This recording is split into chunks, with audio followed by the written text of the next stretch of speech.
Karibu tena katika somo la leo. Tunaenda kujifunza kitu ambacho ni cha msingi sana. Somo linasema maisha ni mafupi, weka malengo. Unajua mwanadamu, kama nilivyosema awali, mimi huwa nasisitiza kwamba lazima kila muda uishi kwa lengo na kusudi, kwa sababu muda ni rasilimali ambayo hairudi nyuma, wala huwezi ukaipata tena unapoipoteza. Ni kama karata vile, kwamba unapocheza huwezi tena kuirudisha, hiyo itakuwa imeshaondoka. Kitu ambacho ni cha msingi sana. Leo tunaenda kujifunza. Kabla ya kuanza kujifunza, tupige hesabu kidogo. Mwezi mmoja una wiki 4. Lakini mwaka mmoja una wiki 48. Ni kitu ambacho ni cha msingi sana. Lakini sasa tuangalie, utachukua umri wako uzidishe na 48. Utajua mpaka sasa hivi umetumia wiki ngapi ukiwa duniani. Kama kwa mfano una miaka let's say 25, maana yake mpaka sasa hivi toka ulipozaliwa umetumia wiki duniani 1200. Ni kitu ambacho ni cha msingi sana kuelewa kwamba wiki ulizozitumia mpaka sasa hivi, kama una umri wa miaka 25, ni 1200. Lakini Biblia inasema kwamba maisha ya mwanadamu ni miaka 70 au 80, nayo imejaa tabu na ubatili. Maana yake ni nini? Ikitokea kwa mfano umeishi miaka 80, maana yake wiki utakazoishi duniani ni 3840. Hizo ni wiki utakazoishi duniani kama utaishi miaka 80. Lakini ikitokea umeishi miaka 86 kwa mfano, utakuwa umeishi duniani wiki 4128. Ni kitu ambacho ni cha msingi sana uielewe hiyo hesabu vizuri. Sasa basi, kwa mfano kama umeishi miaka 80, tuseme kama umepangiwa kuishi miaka 80, maana yake chukua hizo wiki sasa za miaka 80, 3840, utoe na 1200 ambazo ni wiki ulizozitumia sasa hivi kama una miaka 25. Utakuja ugundue kwamba mpaka sasa hivi wiki ambazo umebakiza duniani kama umepangiwa kuishi miaka 80 ni 2640. Lakini kama umepangiwa kuishi miaka 86, maana yake na sasa hivi na miaka 25, wiki ulizozibakiza duniani ni 2928. Ndio wiki ambazo umezibakiza ukiwa duniani. Ni kitu ambacho ni cha msingi sana, lazima ukielewe. Sasa swali la kujiuliza, mpaka sasa hivi kama una miaka 25, maana yake umetumia wiki 1200. Je, jiulize, mpaka sasa hivi nimefanya nini? Ni kipi ambacho nakifanya? Future yangu ikoje? Kesho yangu? Je, una mpango wowote? Unatamani kuishi familia ya aina gani? Je, unatamani kuendesha gari la aina gani? Je, unatamani pesa yako ambayo unatamani kwenye maisha yako umiliki pesa shilingi ngapi? Je, unatamani ni resources zipi ambazo uwe nazo? Lazima ujiulize. Jim Rohn aliwahi kusema kwamba kama sasa hivi baada ya miaka 5, maana yake baada ya miaka 5 itakuwa ni wiki 240. Ikipita miaka 5 kuanzia sasa hivi, maana yake kama una miaka 25 utakuwa na miaka 30. Kwa kama kuna maeneo mawili tu ambayo utajikuta baada ya miaka 5 kupita. Eneo la kwanza, Jim Rohn anasema kwamba mahali ulipopanga vizuri unaweza ukajikuta kama ulipanga kwenye hiyo miaka 5 kwamba baada ya miaka 5 utakuwa wapi. Eneo la kwanza utakaojikuta ni eneo ambalo ulipanga vizuri. Lakini eneo la pili utajikuta eneo ambalo ukulipanga kabisa. Na hii ndio utakuja ugundue kwamba baada ya miaka 5 kuna leakage kubwa sana itakuja itokee, utofauti mkubwa sana kati yetu. Vijana hawa ambao tuna miaka 25, mwingine atakuwa na mafanikio makubwa kwa sababu aliyapanga hapo akiwa na umri wa miaka 25. Ni kitu ambacho ni cha msingi sana. Lakini pia unatakiwa ugundue kwamba baada ya miaka 25 kuna wengine watajikuta maisha ambayo wanaishi sio maisha ambayo ni maisha ambayo hawakuyataka kabisa. Kwa sababu gani wanaishi maisha ambayo hawakuyataka? Kwa sababu hawakuwa na mipango yoyote kwenye umri wa miaka 25. Watajikuta wanafanya kazi ambayo hawaipendi, watajikuta wanakula chakula ambacho hawakutaka kabisa, wala hawakuwahi kuwaza kwamba hiki chakula watakula.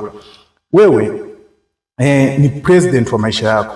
Hilo unatakiwa ulifahamu. Wewe ndiye rais wa maisha yako. Wewe ni waziri mkuu wa maisha yako. Wewe ndiye kiongozi wa maisha yako. Lazima uweke mipango madhubuti ambayo itakaribiana na umri wako. kama tulivyosema, mpaka sasa hivi kama na miaka 25 umetumia 1200, ni umri ambao umetumia mpaka sasa hivi. Lakini kuna kitu kimoja ambacho nitakuwa kifahamu.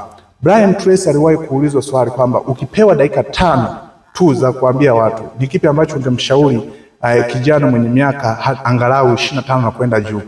Alisema kwamba mimi nikipewa dakika 5, maana yake kitu cha kwanza nitakachomshauri, nitamwambia andika malengo yako baada ya miaka 25 unajiona wapi. Lakini ukishamaliza kuandika malengo yako, sio tu hivyo, kitu cha pili, tengeneza mikakati ya kuyafanyia hayo kazi malengo yako na kuyachieve hayo malengo yako. Lakini kitu cha tatu, hakikisha kila siku unapoamka asubuhi uanze kuyafanyia kazi malengo yako. Ni Brian Tracy aliyesema hayo maneno, lakini aliongezea. Kwa sababu gani?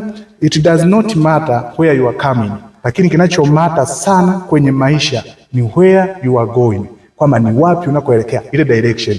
Watu wengi kwenye hii dunia wanaishi bila direction yoyote, hawana uelekeo.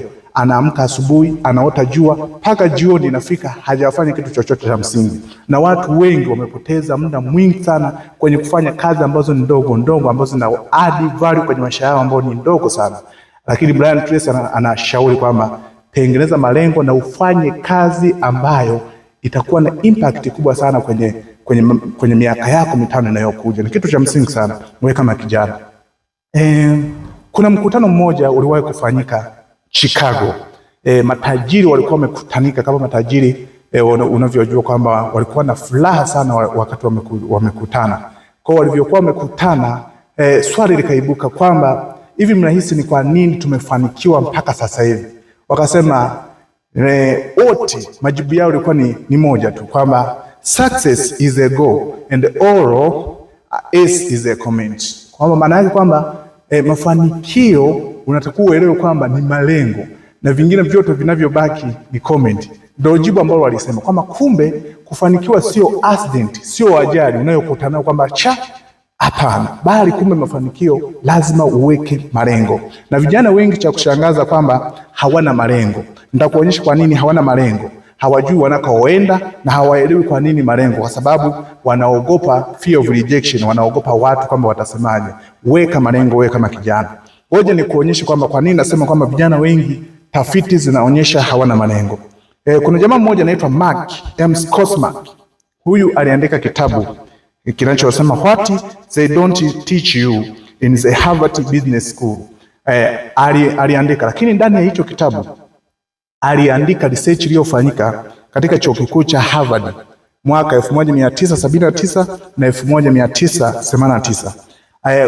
Alifanya hii research kwa wanafunzi ambao walikuwa wanamaliza Masters in Business Administration, yani Masters ya utawala wa biashara.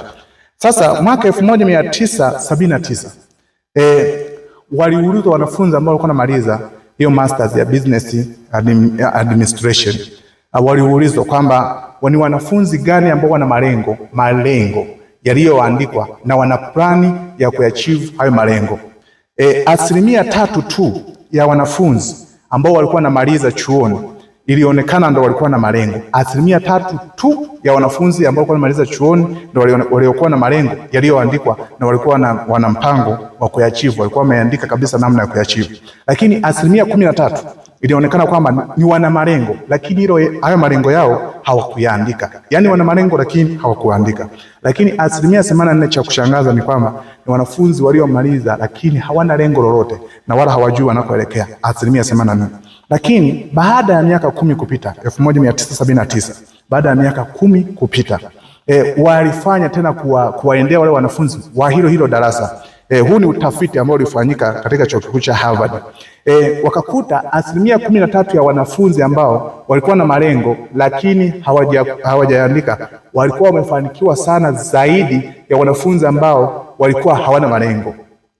13% ya watu ambao walikuwa wana malengo lakini malengo yao yalikuwa hayajaandikwa walikuwa wamefanikiwa zaidi ya wanafunzi ambao hawana malengo yoyote, ambao ni 84%. Lakini cha kushangaza ni kwamba 3%, cha kushangaza 3% ya watu ambao walikuwa na malengo na ile malengo walikuwa wameandika na walikuwa wameweka plani ya kuachieve yale malengo, ndio walikuwa wamefanikiwa zaidi ya wote katika hilo darasa baada ya miaka 10 kupita. Hata sisi kama wanachuo unayenisikiliza, baada ya miaka 10 kupita, kuna watu utakuja kukutana nao watakuwa juu sana na wengine watakuwa chini. Sababu kubwa sio kwamba labda wao wamebarikiwa sana au wana bahati sana. Sababu kubwa ni wao walielewa wanakoenda, waliweka malengo. Na leo nitaenda kufundisha namna ya kuweka malengo. Nitakufundisha namna na formula mbalimbali unatakiwa uziweke, uzitumie namna ya kuseti malengo. Lakini pia kuna jamaa mmoja ambaye ni huyu ni tajiri mkubwa wa mafuta, anaitwa Hunt. Aliwahi kufuatwa na kuulizwa, nini siri ya kufanikiwa? Nini siri ya kufanikiwa? Alijibu maswali mawili tu. Alijibu pointi mbili ambazo zilikuwa na nguvu sana. Pointi ya kwanza alisema kwamba kama unataka kufanikiwa, kitu cha kwanza lazima uelewe unachokihitaji. Ni kitu cha msingi sana, uelewe unachokihitaji. Kwenye afya uelewe unachokihitaji. Kwenye pesa uelewe unachokihitaji. Kwenye mambo ya kiroho uelewe unachokihitaji. Ni kitu cha msingi sana. Ukishaelewa unachokihitaji, namba mbili akasema kwamba uangalie ni gharama gani utakayoilipa kukipata unachokihitaji. Na mimi nikuulize kama kijana unayenisikiliza, ni kipi unachokihitaji? Ni nini unachokihitaji? Utakuja kugundua kwamba nikikupa zoezi la kuandika unachokihitaji kwenye maisha yako, au andike malengo 10 unayotamani kuyatimiza kwenye maisha yako, utakuja kugundua unaweza kukuta huna lengo lolote kabisa, kwa sababu hujawahi kufikiria hicho kitu. Ni kitu ambacho ni cha msingi sana. Lakini pia unachotakiwa kujiuliza, jamaa mmoja anaitwa Napoleon Hill. Huyu ameandika kitabu cha Think and Grow Rich. Aliwahi kuandika hivi kwamba kama unatamani kufanikiwa, kuna sifa moja tu ambayo unatakiwa uwe nayo. Cha kwanza ni definite purpose. Uwe na lengo kuu, kusudi ambalo unataka kuwa. Kwa nini unatamani kufanikiwa? Definite purpose. Cha pili, uwe na knowledge. Uamue kabisa kwamba natafuta knowledge, maarifa gani ambayo yanahitajika kwenye hili kusudi ili nitimize. Kitu cha tatu, uwe na nia thabiti ya kuamua kabisa kwamba hapa naamua kwenda. Haijalishi ndugu zangu watasemaje, haijalishi mama atasemaje, marafiki watanionaje, na hiyo ndio success itaanza kukufuata. Bila hivyo huwezi ukatoboa. Sasa tuangalie sasa hizi formula 6 ambazo zitakusaidia wewe kutengeneza malengo yako. Formula ya kwanza